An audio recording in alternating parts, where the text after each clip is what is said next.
मैं अब दूसरे मुद्दे पे जा रहा हूं और जो बहुत बड़ा मुद्दा होगा 2024 का, जिसकी सियासत आम आदमी पार्टी ने शुरू की, और वो है मुफ्त वाली योजनाएं, मुफ्त वाली जो गारंटी है।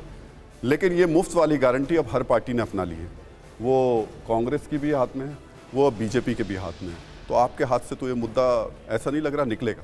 नहीं, मैं चाहता हूं कि करें। हम इसीलिए आए थे। हम ये कह रहे थे कि अगर हम जनता की भलाई की राजनीति कर रहे हैं, अगर आप करो, स्वागत है आप। हम तो यही तो चाहते हैं कि जनता की फायदे की राजनीति हो। ये लाखों करोड़ लूटकर उद्योगपति देश से बाहर ना भाग जाएं। अगर ये सवाल कर रहे थे, अगर ये फायदा जनता को हो रहा है तो होने देना चाहिए। यहां 20-20 हजार करोड़ लेकर क्या नीरव मोदी, मेहुल चौकसी भाई, आंकड़ा हजारों को है जो लेकर भाग गए।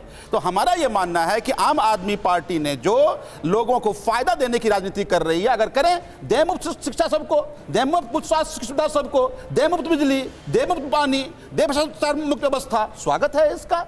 इस राह पे देश की जनता को फायदा होगा, देश आगे बढ़ेगा। तो मुझे लगता है इस देश की राजनीति होनी चाहिए। अगर ये कर रहे हैं तो मैं उनका स्वागत करता हूं। मैं बोल लूं, मैं इस मामले पे प्रधानमंत्री मोदी ने जो कहा है, एक बार वो सुनवा देता हूं, फिर आपके पास आता हूं। जिनके दामन पर दागदार है, वे आज एक साथ आने की कोशिश कर रहे हैं। जो एक दूसरे को पानी पी पी कर कोसते थे, वे आज साथ आने के बहाने खोजने लगे हैं। उनको लगता है कि ऐसा करने से वे मोदी को डरा पाएंगे, मोदी को डिगा पाएंगे। देश के हर भ्रष्टाचारी को एक बात कान खोलकर सुन लेनी चाहिए। वो अगर भ्रष्टाचार की गारंटी है तो मोदी भ्रष्टाचार पर कार्रवाई की गारंटी है। लोग मेरे पीछे पड़ेंगे। मैं आपके पास आऊंगा, उससे पहले मैं कुछ और आंकड़े दिखा देता हूं। और वो आंकड़े मुफ्त की ये जो योजनाएं बांटी जाती हैं उससे जुड़े हुए हैं, और ये किसी एक पार्टी से जुड़े हुए नहीं हैं। आप ये मत कहिएगा ये सिर्फ विपक्ष के ही हैं, इसमें सभी पार्टियां शामिल हैं। और मैं एक एक करके बता देता हूं कि ये जो मुफ्त की सब्सिडी में ये जो बिजली दी जाती है, उसका नुकसान कितना होता है और राज्यों को कितना नुकसान उसके बाद में कर्ज के तौर पर उठाना पड़ता है। तो ये मेरे पास जो आंकड़े हैं वो एक एक करके मैं आपको दिखा देता हूँ। नहीं लाइव है, काट देगा, नहीं लाइव चल रहा है ना, लाइव नहीं। ये तीनों राज्य हैं जो कि बिजली सब्सिडी पे देते हैं लोगों को। दिल्ली है, राजस्थान है, मध्य प्रदेश है। और यहाँ आपकी सरकार है, यहाँ पर कांग्रेस की सरकार है और यहाँ पर बीजेपी की सरकार है। आपकी कहीं है नहीं। 39,000 करोड़ रुपए का कर्ज दिल्ली के ऊपर है, हमारे लोगों की दिलों में है। मुफ्त की सारे सामान दे रहे हैं। राजस्थान पे 65,000 करोड़ का खर्च है। अशोक गहलोत रोज नई नई योजनाएं निकाल कर ला रहे हैं मुफ्त की। मध्य प्रदेश 3,03,000 करोड़ का है। शिवराज सिंह चौहान भी इस मामले में बिल्कुल पीछे नहीं है। वो भी इस कोशिश में लगे रहते हैं कि कहां से कोई ऐसी योजना निकालें जिससे लोगों को मुफ्त में कुछ मिल पाए। सुधांशु जी, ये जो मुफ्त की योजनाएं हैं, इसका खामियाजा सबसे ज्यादा अभी बीजेपी को देखने को मिला 2 स्टेट्स में जहां कांग्रेस ने इसको अपनाया और फायदा उठाया, हिमाचल में और कर्नाटक में।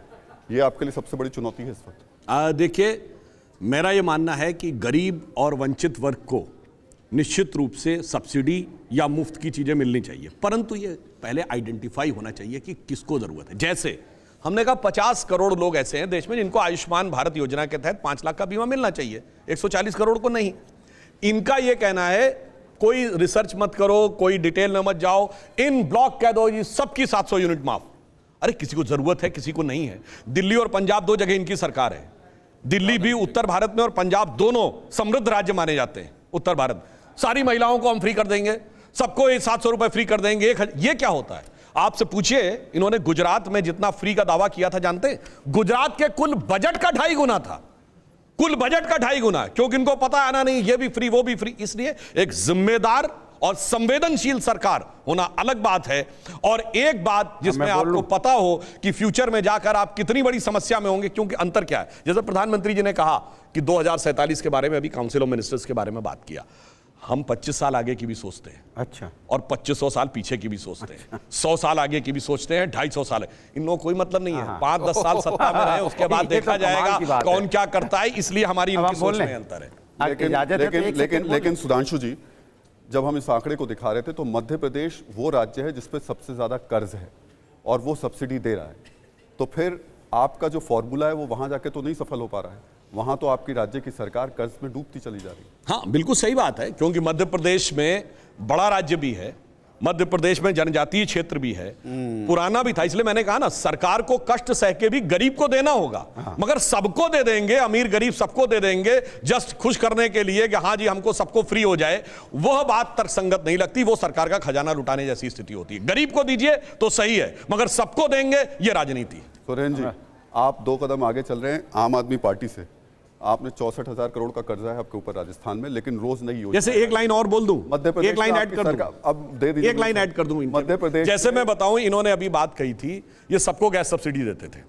सक्षम लोग हैं, क्यों भाई, जो लखपति करोड़पति हैं उनको गैस सब्सिडी की क्या जरूरत थी? इसलिए प्रधानमंत्री जी आए, उन्होंने कहा, उन्होंने कोई नियम नहीं बनाया, कहा जो सक्षम है वो छोड़ दें। 1 करोड़ से अधिक लोगों ने छोड़ दिया। ये होती है नेता के प्रति भी विश्वास और ईमानदारी। ये अंतर होता है शासन चलाने की दृष्टि जो हमारी और इनके में। रेवड़ी फ्री के जो सामान लोगों को देने की परंपरा है, उसमें आपकी पार्टी भी आगे रही है, चाहे वो लैपटॉप हो या बाकी चीजें हो। इससे देश की अर्थव्यवस्था पर या उस राज्य की अर्थव्यवस्था पर जो प्रभाव पड़ता है, विपक्ष की एकजुटता में ये जो फैक्टर है ये काम करेगा, और कितना इस मुद्दे को आप लोग एक साथ मिलकर के कॉमन मिनिमम प्रोग्राम में शामिल करेंगे? देखिए, मुझे लगता है कि रेवड़ी बोल के आप उन गरीब जो हमारे कमज़ोर लोग हैं उनका मजाक मत उड़ाइए। ये रेवड़ी नहीं है।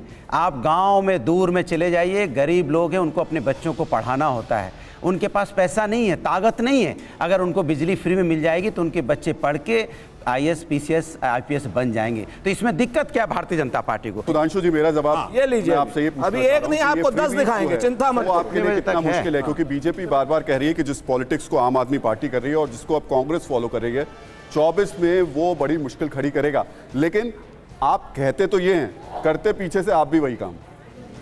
देखिए, हमारे इनके काम में बहुत अंतर है। अभी बहुत भाव के साथ बोल रहे थे गरीब को ये मिल जाता है, गरीब को तो इसमें क्या, गरीब को तो हम भी देने के पक्ष में हैं, पर इनके गरीब और हमारे गरीब में अंतर है। कैसे? इनके यहाँ ऐसे गरीब होते हैं, इनके यहाँ एक ऐसे नेता थे, गरीब थे, गायत्री प्रजापति, जिन्होंने अपने को बिलो पावर्टी लाइन शो किया और 10 साल के अंदर ऑफिशियली 150 करोड़ की संपत्ति का हलफनामा दिया। ऐसा शानदार गरीब उत्थान जो आप लोग करते हैं, इसीलिए मैं एक मिनट, आप देखिए फिर बीच में डिस्टर्ब करने लगे, बीच में डिस्टर्ब करने लगते हैं, किसी के बीच में नहीं बोलता। हाँ बिल्कुल सच सच बोल रहे हैं भाई, जितने लोग गरीब और वंचित की, फिर देखिए बीच में बोलने लगे, टोका था उतना ही टोका है। नहीं, कितना टोका भाई, गरीब और वंचित देख लीजिए, राजस्थान सरकार का देख लीजिए। ये सब लोग कहते हैं हम गरीबों वंचितों के लिए बात कर रहे हैं, और गरीब वंचितों के नाम पे काम करने वाली पार्टियों के नेता सबसे अमीर हैं। सबकी 150 करोड़ की संपत्तियां हैं। कहां है? पूछिए इनके नेता डीके शिव कुमार 1400 करोड़ की संपत्ति है और कह रहे हैं हम गरीब के लिए काम कर रहे हैं, गरीब के लिए काम कर रहे हैं। मैं चुनौती से पूछता हूं, इनके नेताओं से पूछिए। डीके शिव कुमार सुनिए, आपके पेट में क्या दर्द है? उनके कर रहे हो यार, अपने भी आपके पेट में क्या दर्द फिर है? डिस्टर्ब करने लगे। मायावती जी देखते देखते गरीब वंचित में 150 करोड़ की संपत्ति। अपने नेता ने सबके 6 साल हो गए सुनिए, गरीब गुरबा का परिवार लालू प्रसाद यादव जी आज सबसे अमीर परिवार, शॉपिंग मॉल हो गया, बड़े बड़े वो हो गए, फार्म हाउस हो गए दिल्ली में। देखिए होता क्या है, गरीब को कुछ 100 रुपए का वो दिखाना है कि सब्सिडी दी, उसके बाद सत्ता आने के बाद हजारों करोड़ अपने परिवार के लिए अंतर करना है। ये फंडामेंटल अंतर है। इसीलिए मायावती का जिक्र आ गया। अब मैं आपसे आप कहते हैं फिर सवाल नहीं पूछता मैं आपसे। अरे सवाल तो आप पूछते हो, लेकिन उनका सवाल हमसे पूछते हो। कहाँ पूछता हूँ? हमारा सवाल उनसे नहीं पूछते। वो विपक्ष में है क्या? नहीं, वो मेरा विपक्ष की सवाल- एकजुटता में शामिल हो रहे हैं नहीं, क्या? आप मैं आप ही से वो पूछ रहा हाँ, हूँ, पूछिए। मायावती साथ होंगी आपके? अभी तो तय होगा, अब उसमें राष्ट्रीय नेतृत्व तय करेगा भाई। वो हमारे विपक्ष में बहुत लोग हैं, जिसको आना होगा वो आएगा, और जिसको नहीं आना होगा नहीं आएगा। चिंता मत कीजिए, 2024 में समाजवादी मिलके सब लोग मायावती के साथ मिलकर रहे हैं, भारतीय जनता पार्टी का सफाया। मायावती के साथ मिलकर मैं कह रहा हूँ पूरा विपक्ष जो मिलकर लड़ेगा उसमें भारतीय जनता पार्टी का सफाया है। माने बीजेपी की सीट नहीं आ रही, बस आप उस पर फोकस करो। पता नहीं हम कैसे लड़ेंगे उस पर छोड़ दो। बीजेपी की सीट नहीं आने वाली एक भी।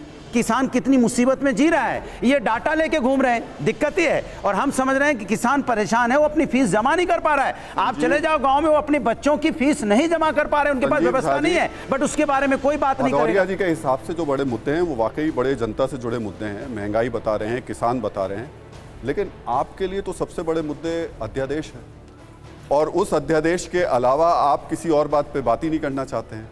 उसी पर आपके नेता वहाँ जहाँ पटना में मीटिंग होती है छोड़ करके वापस चले जाते हैं, पूरी करके रुकते नहीं है प्रेस कॉन्फ्रेंस में। मुद्दे क्या अलग अलग हैं, और क्या इन कॉमन मुद्दों पर, जिसे हमेशा राजनीतिक पार्टी कहती है कि सबसे मजबूत मुद्दे हैं, जनता से जुड़े मुद्दे हैं, इस पर विपक्ष एक साथ आ पाएगा? और देखिए, आपने कहा कि अलग अलग पार्टी जब बैठ रही है, सबके अपने मुद्दे भी हैं और देश के मुद्दे भी हैं। हमारे लिए ऑर्डिनेंस बड़ा मुद्दा क्यों है? क्योंकि इस ऑर्डिनेंस के जरिए संवैधानिक पीठ के फैसले का अपमान किया गया, दिल्ली के जनमत का अपमान किया गया, और साथ में फेडरल स्ट्रक्चर का भी अपमान किया। ये बड़ा मुद्दा है। लेकिन दूसरा जो मुद्दा है वो महंगाई है, बेरोजगारी है। जिस तरह से ये विपक्ष को खत्म करना चाह रहे हैं, उसकी साजिशों की पर्दाफाश कर रहे हैं, और साथ में आज जितने भी देश में जितने भी मुद्दे हैं, उन सभी मुद्दों पर चर्चा करना। अभी कह रहे थे बड़े बड़े नेता, इनके प्रधानमंत्री कहते थे फकीर हैं, 8,500 करोड़ के फ्लाइट पे चढ़ते हैं, लाखों का सूट पहनते हैं। तो मुझे यह लगता है कि आज जब ये विपक्ष बैठेगा, उन सभी मुद्दों में चर्चा होगी। एक सीएमपी बनेगा, कॉमन प्रोग्राम बनेगा, फिर लड़ा जाएगा। चूंकि ये बार बार कह रहा हूं, ये आप आंदोलन से उठी हुई पार्टी हैं, और ऐसे में आपसे तो ज्यादा अपेक्षा की जाती है कि महंगाई का मुद्दा हो तो आप सबसे पहले सड़क पर आ जाएं। लेकिन अध्यादेश पर आप हैं, लेकिन महंगाई पर नहीं है। चूंकि वो बड़ा मुद्दा है। अध्यादेश महंगाई छोटा मुद्दा है। पहले ही कहा कि इस देश का फेडरल स्ट्रक्चर बचे, संविधान बचे, मेरी भी जिम्मेदारी है, आपकी भी जिम्मेदारी है। मतलब आपका मतलब सिर्फ दिल्ली से है? लेकिन आपका मतलब सिर्फ दिल्ली से? दिल्ली के अलावा आप और कुछ नहीं सोच रहे? ऑर्डिनेंस कोई दिल्ली का मसला नहीं है। जो ऑर्डिनेंस दिल्ली में आया, ये देश में किसी भी स्टेट में आ सकता है। बड़ा मुद्दा इसलिए बचाने की लड़ाई है। बड़ा मुद्दा लोकतंत्र को बचाना है। फिर आप दूसरी तरफ चले गए, फिर चले गए। हमने कहा बड़ा मुद्दा लोगों से जुड़ी हुई महंगाई है या फिर अध्यादेश है? मैंने कहा ना, सारे मुद्दे बड़े हैं। अगर आप संविधान विरोधी काम करेंगे, वो भी नहीं करने देंगे। नेता ने कन्याकुमारी से लेकर के कश्मीर तक यात्रा की महंगाई को लेकर। हाँ। आपके लिए मुद्दा अध्यादेश बड़ा है या महंगाई बड़ा है? आपने उस यात्रा को पढ़ा? खाली महंगाई के लिए करी? उन्होंने तो लोकतंत्र को बचाने के लिए करी, क्या नाम, बेरोजगारी को हटाने के लिए करी। वो भी सुधांशु जी, इसी का फायदा क्या लग रहा है आपको? यही स्कोप आपको नजर आ रहा है बीजेपी को कि ये लोग किसी एक मुद्दे पे साथ नहीं आ पाएंगे और कुछ मुद्दों पे अलग अलग जाएंगे? जो आपने बात कही, ये लोग एक हैं, ऐसी बात नहीं है। इनके मुद्दे भी बड़े कॉमन हैं। देखिए, 23 जून को पटना में बैठक हुई, जिसमें सब लोग कॉमन एजेंडा पे आके बात करने लगे। मगर 23 जून को प्रधानमंत्री जी अमेरिका में थे। वहां पे अगर आप देखें तो उस समय भारत की डिफेंस को मजबूत करने के लिए क्या क्या होना था, चाहे जी कंपनी के द्वारा उस जहाज का इंजन भारत में बनना हो, चाहे सेमीकंडक्टर्स आने हो, प्रीडेटर ड्रोन, यानी डिफेंस डील हो रही थी भारत की डिफेंस को मजबूत करने के लिए। 23 जून को इन सारे लोगों का भी एक मीटिंग हो रही थी पटना में, उसमें भी एक डिफेंस डील थी। क्या डिफेंस डील थी? एक आए कोयला और 2G घोटाले वाले, एक आए शराब घोटाले वाले, एक आई भर्ती घोटाले वाली बुआ जी, और बैठ गए अध्यक्षता में चारा घोटाले वाले में। तो अपने अपने घोटालों की डिफेंस की डील उन लोगों ने वहां बैठ के कमी है। अनुराग भदौरिया, लास्ट कमेंट आपका चलते चलते। देखिए सवाल ये नहीं है, सवाल ये है सुधांशु जी, हर मुद्दे को ले जाके 1970 में 1950 में जाके, अरे भैया 2023 जून की बात कही, और आप भी पीछे रिकॉर्डेड प्रोग्रामिंग में बोलते हैं क्या? मैंने 23 जून, भदौरिया जी रहने दीजिए, आपसे पूरब का सवाल पूछता हूँ, आप पश्चिम चले जाते हैं। वक्त की बहुत बहुत कमी है। बहुत बहुत शुक्रिया आप सभी का हमारे साथ जुड़ने के लिए।